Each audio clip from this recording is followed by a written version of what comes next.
Palathayi POCSO കേസിൽ കുട്ടിയെ counselling നടത്തിയവർക്കെതിരെ നടപടി ആവശ്യപ്പെട്ട് പരാതി. സാമൂഹ്യ പ്രവർത്തകൻ ദിനു വെയിലാണ് വനിതാ ശിശുവികസന വകുപ്പ്, DGP, ബാലാവകാശ കമ്മീഷൻ, മുഖ്യമന്ത്രി എന്നിവർക്ക് പരാതി നൽകിയത്. കുട്ടിയെ കൌൺസിലിംഗ് നടത്തിയവർ ജോലിയിൽ തുടരാൻ അർഹരല്ലെന്ന് തലശ്ശേരി പോക്സോ കോടതി തന്നെ വ്യക്തമാക്കിയിട്ടുണ്ടെന്നും ദിനു വെയിൽ FB പോസ്റ്റിൽ വ്യക്തമാക്കി.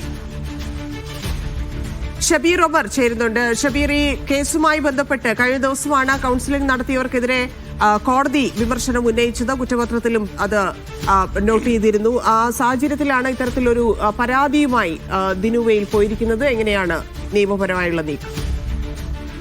ധന്യ തന്നെ സൂചിപ്പിച്ചതുപോലെ കഴിഞ്ഞ ദിവസം Thalassery special fast track POCSO കോടതി ഈ കേസുമായി ബന്ധപ്പെട്ട് വിധി പ്രസ്താവിച്ചിരുന്നു. കേസിലെ പ്രതിയായിട്ടുള്ള അധ്യാപകൻ BJP നേതാവ് BJP നേതാവിനെ ശിക്ഷിച്ചുകൊണ്ടുള്ള വിധിയാണ് കോടതി പുറപ്പെടുവിച്ചത്. ഇതോടൊപ്പം തന്നെയാണ് ഗുരുതരമായ ചില കണ്ടെത്തലുകൾ കൂടി, നിരീക്ഷണങ്ങൾ കൂടി കോടതി മുന്നോട്ട് വെക്കുന്നത്. അതിൽ ഏറ്റവും പ്രധാനപ്പെട്ടത് മറ്റു ചില വീഴ്ചകൾ കൂടി കേസുമായി ബന്ധപ്പെട്ട് ഈ പത്മനാഭൻ കുട്ടിയെ പീഡിപ്പിച്ച കേസുമായി ബന്ധപ്പെട്ട് സംഭവിച്ചിട്ടുണ്ട് എന്നാണ് കോടതി നിരീക്ഷിക്കുന്നത്. അതിൽ ഏറ്റവും പ്രധാനപ്പെട്ട കാര്യം, ഈ 4ാം ക്ലാസ് വിദ്യാർത്ഥിയെ പീഡനത്തിന് ശേഷം ഈ പരാതി നൽകിയതിനു ശേഷം 4ാം ക്ലാസ് വിദ്യാർത്ഥിയെ സാമൂഹ്യക്ഷേമ വകുപ്പിന് കീഴിലുള്ള കൗൺസിലർമാർ കൗൺസിലിംഗ് നൽകുന്നുണ്ട്. അതായത് ഈ കുട്ടിയിൽ നിന്ന് വിവരങ്ങൾ ചോദിച്ചറിയുന്നുണ്ട്. ഈ വിവരങ്ങൾ ചോദിച്ചറിയുമ്പോൾ ഇവർ ചോദിച്ച ചോദ്യങ്ങൾ അശ്ലീലം നിറഞ്ഞതാണ്, അല്ലെങ്കിൽ ഈ കുട്ടിയെ മാനസികമായി വേദനിപ്പിക്കുന്ന, അല്ലെങ്കിൽ കുട്ടിക്ക് മാനസികമായി ആഘാതം നൽകുന്ന കാര്യങ്ങളാണ് ഈ കൗൺസിലിംഗിൽ ഇവർ ഉടനീളം ചോദിച്ചത് എന്ന വിമർശനമാണ് കോടതി രേഖകളിൽ തന്നെ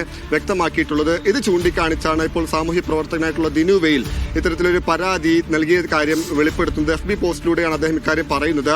അതിൽ പറയുന്നത് ഈ കൗൺസിലർമാർ തൽസ്ഥാനത്ത് തുടരാൻ അർഹതയില്ലാത്തവരാണ് എന്ന് കോടതി തന്നെ നിരീക്ഷിച്ചിട്ടുണ്ട്. അപ്പോൾ അതിനാൽ അവർക്കെതിരെ വേഗത്തിൽ നടപടി വേണം, അവർ ഈ സ്ഥാനത്ത് നിന്ന് നീക്കം ചെയ്യണമെന്നാണ് ദിനു വെയിൽ ആവശ്യപ്പെട്ടിട്ടുള്ളത്. അദ്ദേഹം ഇതുമായി ബന്ധപ്പെട്ട പരാതി നൽകിയെന്ന് പറയുന്നത് മുഖ്യമന്ത്രി, ഒപ്പം തന്നെ DGP, വനിതാ ശിശുവികസന വകുപ്പ്, ഒപ്പം തന്നെയാണ് ബാലാവകാശ കമ്മീഷൻ എന്നിങ്ങനെ വിവിധ വകുപ്പുകളിൽ പരാതി നൽകിയിട്ടുണ്ട് എന്നാണ് ദിനു വെയിൽ അവകാശപ്പെടുന്നത്. അദ്ദേഹം പറയുന്നത് എന്തായാലും ഗുരുതരമായ ആരോപണമാണ്, ആക്ഷേപമാണ് ഈ കൗൺസിലർമാർക്കെതിരെ ഉന്നയിക്കപ്പെട്ടിട്ടുള്ളത്. അപ്പോൾ അതുമായി ബന്ധപ്പെട്ട നടപടി വേണം, അതുമായി ബന്ധപ്പെട്ട തുടർ നടപടികൾ സ്വീകരിക്കുമെന്നുമാണ് ദിനു വെയിൽ വ്യക്തമാക്കുന്നത്. നേരത്തെ പറഞ്ഞതുപോലെ ഈ കേസിലെ പ്രതിയായിട്ടുള്ള ആൾ മാത്രമല്ല, മറ്റു ചിലർക്ക് കൂടി ഈ കേസുമായി ബന്ധപ്പെട്ട് വീഴ്ച സംഭവിച്ചിട്ടുണ്ട്.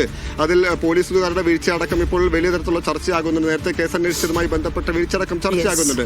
ഒപ്പം തന്നെ ഏറ്റവും പ്രധാനപ്പെട്ട കാര്യം, ഈ കൗൺസിലർമാർ കുട്ടിയോട് മോശമായി പെരുമാറി, അപമര്യാദയായി പെരുമാറി എന്ന കാര്യം ഈ കുട്ടിയുടെ മാതാവ്, പീഡനത്തിനിരയായ കുട്ടിയുടെ മാതാവ് അന്നത്തെ വനിതാ ശിശുവികസന വകുപ്പ് മന്ത്രിക്ക് പരാതി നൽകിയിട്ടുണ്ട്. ഇവർക്കെതിരെ നടപടി വേണമെന്നാവശ്യപ്പെട്ട് പരാതി നൽകിയിട്ടുണ്ട്. അതുമായി ബന്ധപ്പെട്ട തുടർ നടപടികൾ ഉണ്ടായിട്ടില്ല എന്ന കാര്യം കൂടി ദിനു വെയിൽ Facebook പോസ്റ്റിൽ പറയുന്നുണ്ട്. ധന്യ.